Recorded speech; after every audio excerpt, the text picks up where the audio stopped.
If you've ever used Camera Raw before, then you've probably used the vibrance adjustment inside of there. But if you haven't, just know that Photoshop kind of got a neat little enhancement by getting the vibrance adjustment available inside of the Photoshop interface too. And I'll show you why, because we get some added features that we really just don't have with vibrance inside of Camera Raw.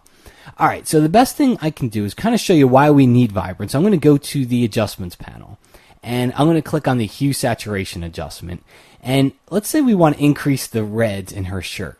Well, I'd go up to this list here. I would choose reds and then start to increase the saturation.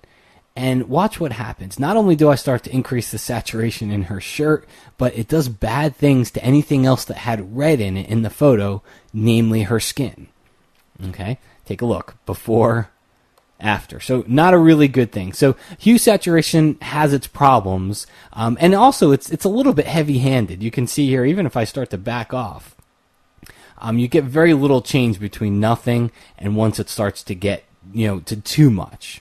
All right, so I'm going to hit the trash can over here, and we're going to check out vibrance. Now, you could always get to vibrance under image adjustments and go down to vibrance, but that's the permanent way. All right, if we use the adjustments panel, we can get to vibrance and always have an adjustment layer added, which you're going to see in a second here why that comes in handy. So I'm going to click on the vibrance adjustment, and you'll see here it's got two sliders in it. The saturation slider, it works a lot like the saturation slider in hue saturation, and again, it is a bit heavy-handed. You can see we're still going to get some problems with it. So I'm not really going to go over that. I don't even know why it's there. It's called the vibrance adjustment. If it has saturation, it should be vibrance and saturation, right? Ask yourself why.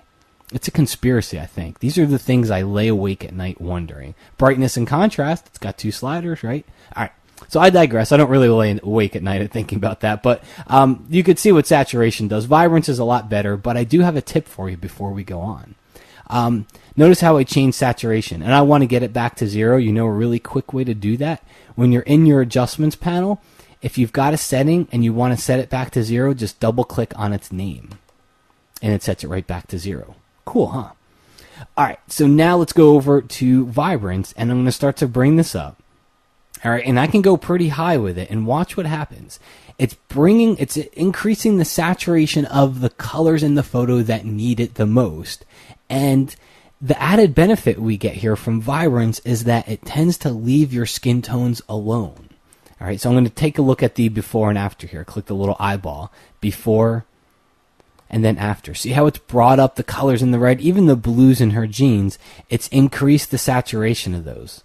All right, and I can get pretty high with this slider here. I can go pretty high with it, and it still doesn't have too much of an effect on the skin tones. Again, before and then after, it's affecting the skin tones a little. Honestly, I don't really mind the change too much. Sometimes you will. Sometimes it'll make those skin tones a little hot.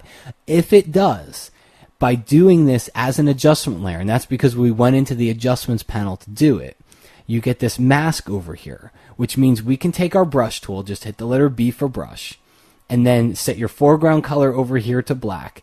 Now I can paint on the skin, okay, and I can bring back the original skin color. Now, honestly, I think the original skin color was probably a little bit cool and undersaturated before, so I'm okay with this. I'm okay with the way it was when we did the vibrance adjustment. Again, most of the time, if it might start to make the skin a little hot, and that's why I'm showing you this technique, because you can see here, I can bring that skin back, and if I toggle the adjustment before and after, see, before and after, so now I've restricted the vibrance adjustment to only affect the color areas and to leave the skin tones alone, which is something that we really couldn't do inside of Camera Raw. It was either vibrance on or vibrance off. You didn't have any way to selectively paint it into certain places. So by doing this inside of Photoshop and having it as an adjustment layer, you can, as I said before, would I leave it this way?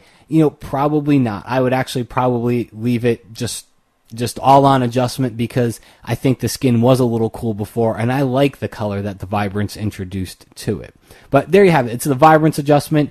You'll find it in your image menu under adjustments, or you'll also find it's this little kind of like upside down triangle thing, and it's inside the adjustments panel inside of Photoshop CS4.